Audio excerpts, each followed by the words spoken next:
It's it's a bit of both. I think obviously we want to, for starters, we want to try and win the series, and we want to play good cricket in the series. But also, I think it gives us an opportunity to be able to ensure that there are some players in our team who probably need the game time. Who need time, who coming off a little bit of injuries and time away from the game. So for them. It would be nice to have these games in the lead up to the World Cup.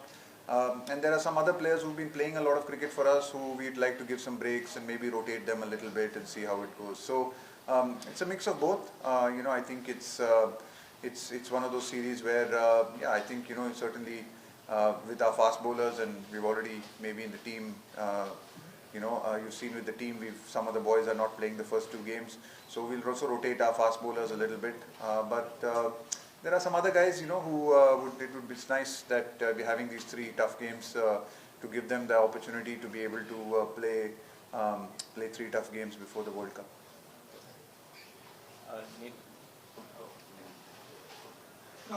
Navneet from GeoSim. What is the thought process of bringing back R. Ashwin? Yeah, I think having someone of Ashwin's experience to come back is always good for us.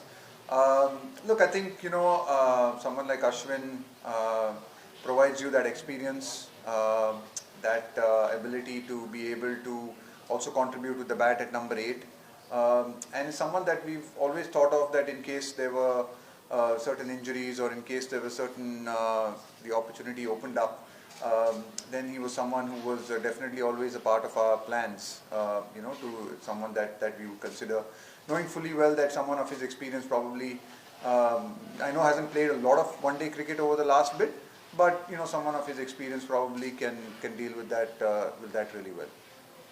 Yeah, Rahul, what about somebody like seniors like Rohit and Virat who've been tested for the first 2 matches? What is it that you've been in their position also. What is it that you see from them coming into this World Cup? Yeah, I think with people like Virat and Rohit specifically, I think from our perspective and like you said, from our perspective, it's really important that we get them to that first game of the World Cup in physically and mentally in the space that they want to be in. At this level, the amount of cricket that they have played, they know how they need to prepare themselves.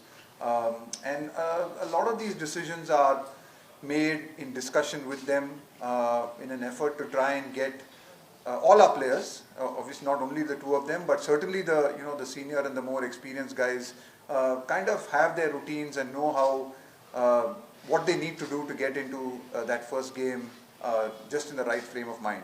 So a lot of these decisions are taken in discussion with them. We discuss with them on how best they would like to prepare in the lead up to big events and big events like the World Cup.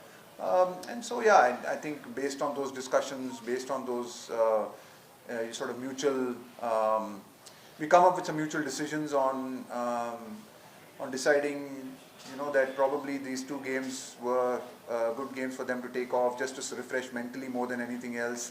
And then come back in Rajkot, and then it's going to be a tough couple of months ahead for us.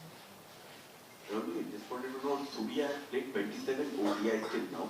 Considering the kind of quality that we have in the Indian cricket scenario, do you think he needs to worry that 27th is the date where the final team needs to be announced? So, what does he need to do? Like, is it about uncluttered mind or maybe about one bad shot that's bring about his downfall? Like, what's your assessment?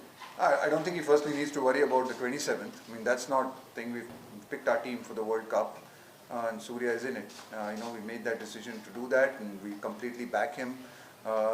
We back him because he's got a certain quality and an ability that we have seen. Yes, I know we've seen it at the moment in T20 cricket, but we know the kind of impact a player like him can make batting at 6.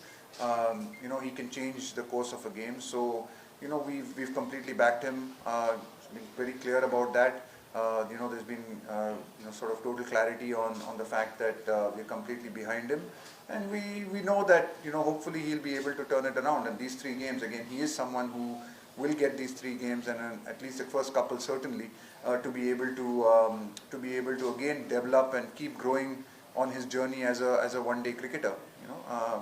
But in terms of selection, no, I think we made our decision. 2 more from this side, then we go here. Rohit in his press conference said that you can't create part-time bowlers overnight. But it's a long question. When you played in your era, Mr. Tendulkar was there, Saurabh Ganguly was there, you yourself, the cricket of Lance, you all remember that. Later on, Yuvraj, Suresh Raina all chipped in. Why all of a sudden there is certain drought in Indian cricket when the batters don't bowl? Is it because of the net bowlers we are traveling with, or the side arm throwers, or the batters they are not keen to bowl in the net? What is the main reason? I think it could also be because of the rule change. Maybe you haven't mentioned the rule change. Suddenly you've gone from 4 fielders inside the ring to 5 fielders inside the ring. I think that has drastically changed the ability of part-time bowlers to be able to bowl through the middle phase. If you remember when you mentioned all of these names and people bowling in this phase, a lot of these guys started when